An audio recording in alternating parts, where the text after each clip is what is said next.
అమ్మవారు దివు అంటే ప్రకాశించునది, క్రీడించునది. అటువంటి తల్లిని ఉపాసన చేస్తే ఆ తల్లి శాశ్వతమైనటువంటి పరబ్రహ్మము వైపుకి నడిపిస్తుంది. ఈ నవరాత్రులు చేయడం కూడా ఒక గమ్మత్తు. మనం 9 రాత్రులు చేస్తాం. నిజానికి 9 రాత్రులు చేయడం ఏమిటండి? రాత్రి చేసేది ఏమి ఉండదు. నేను తరచు చెప్తుంటాను ఈ మాట.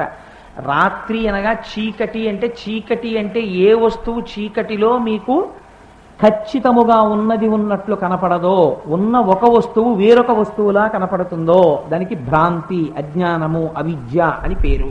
అందుకే చీకటి పడితే భయం, అజ్ఞానం ఉన్నంత కాలం భయం.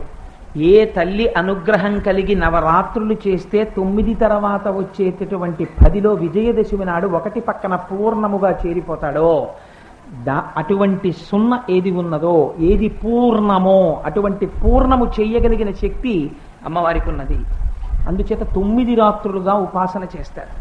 9 రాత్రులుగా ఉపాసన చేయడంలో ఒక గమ్మత్తు ఉంది.